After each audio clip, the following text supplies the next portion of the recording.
Well, good afternoon, everybody, both online as well as here in the room. Dustin, I'd like to welcome you back to Augusta National on behalf of all of us to your 10th Masters. And you've come off a great year. Number one in the world, 3 big wins, Tour Championship, FedEx Cup, a lot of good things. You come in with good momentum into a new season, and of course, a very unusual timing for our Masters tournament here. How do you feel about it, and how prepared are you? And let us know how things are going. Yeah, it's obviously I'm happy to be here. I'm happy we're playing the Masters. It's I think we're very fortunate and very happy with you guys for putting it on this late in the year. But yeah, I mean, coming off a great year and a good finish last week, I got a lot of confidence in the game, and really looking forward to this year's Masters.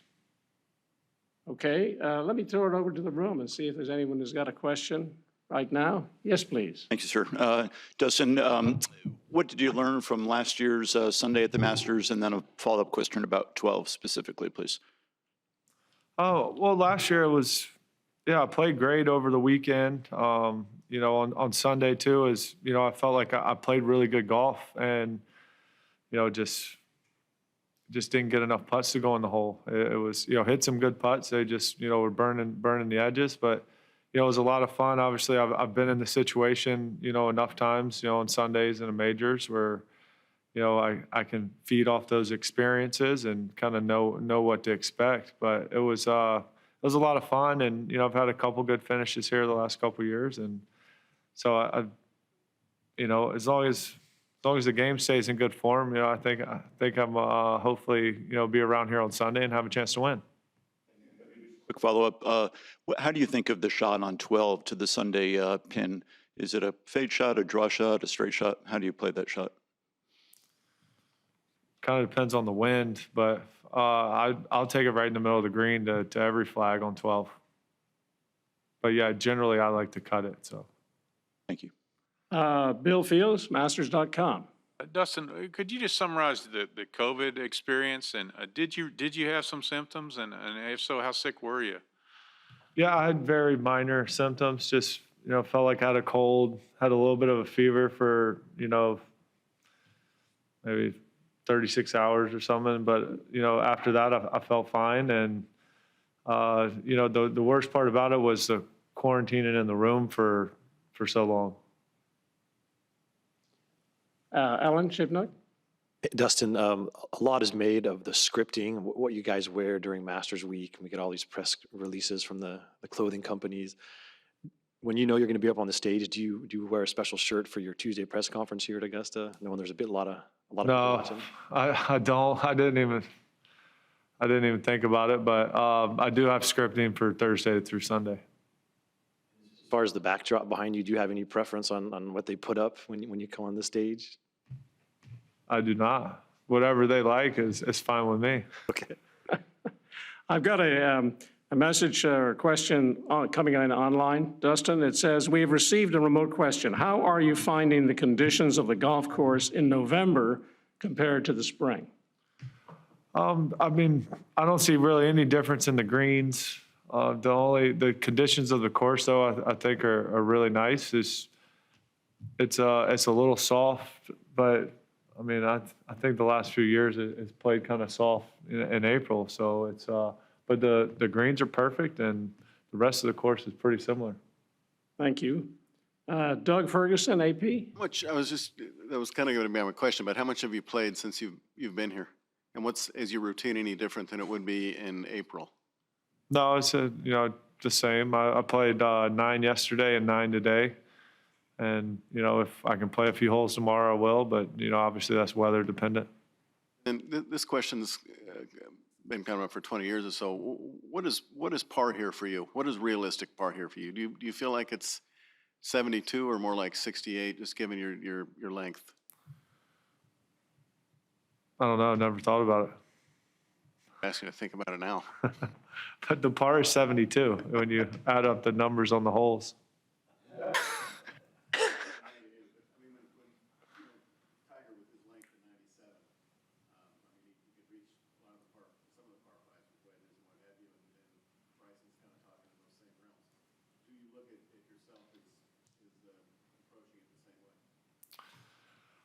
I mean, obviously, this golf course is, it's tough. They've made it a lot longer through the years, and, it's really playing long right now.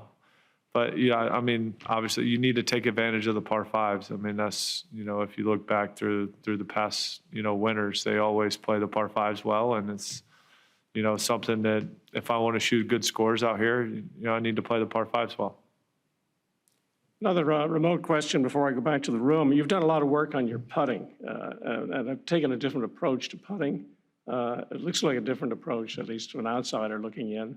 Would you like to comment on how you feel about this? It looks like it's made a difference. Yeah, I've definitely been putting well, just more consistent.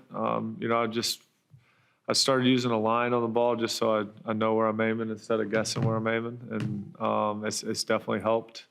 And, just working, practicing a little bit more, working on my start lines. And then obviously, AJ helps me read the greens, but, most of the time we read them exactly the same. So it's, that works out well. And yeah, I mean, it's just basically just work on the start lines and, getting comfortable over the putter. Bill, another question from you. Had an amazing day. I forget what year, but I think you're the only person to make 3 eagles in one round. Do you recall that day and when you did that? I do. That was a nice round of golf. I made 3 eagles. I mean, anytime you make 1 eagle in a round, it's very beneficial and it helps. But yeah, to make 3, especially around here, usually going to add up to having a pretty good day. Alan. Mentioned earlier, Dustin, last Sunday at Masters that the putts just didn't go in, but it almost made it sound like you didn't have control over that. I guess I'm wondering, down the stretch, when the Masters on the line, how hard is it to execute, keep the tension out of your stroke and all those things? Yeah, it is. I felt like, it's always tough. I mean, in that situation, Sunday, at a major, the Masters, it's, that's things where obviously the more you're in that situation, the more comfortable you are.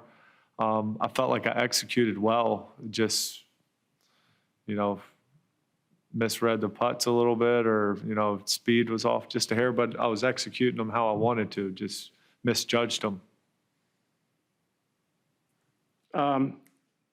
Dustin, another question from on the line here. When you look at how you've contended in nearly every event since the restart, do you feel you are on the best form of your career? Is this the best form of your career?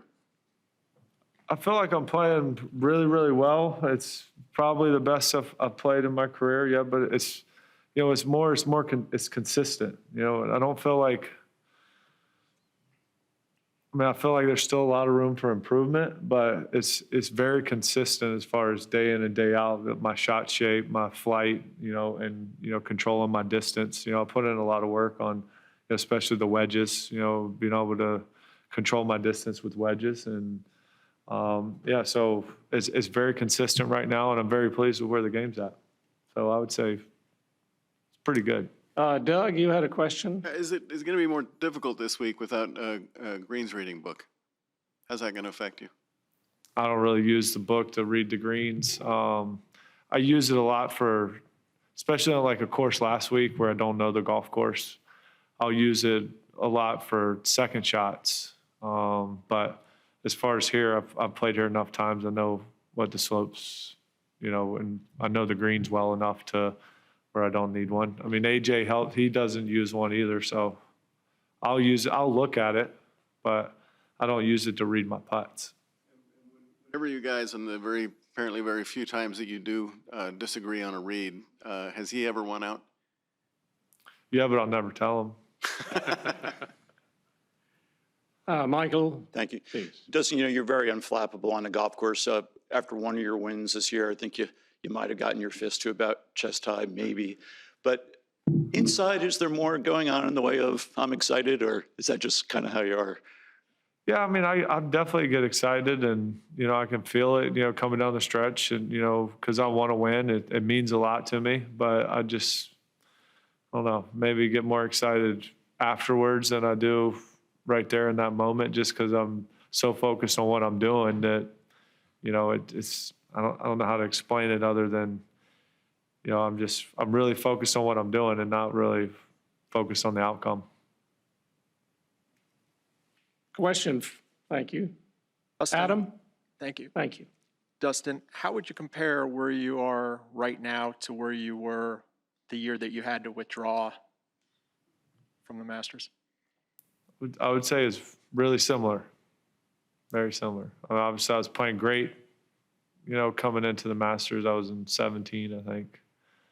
You know, coming off, 3 wins in a row. It weren't back-to-back weeks, but three starts in a row I won.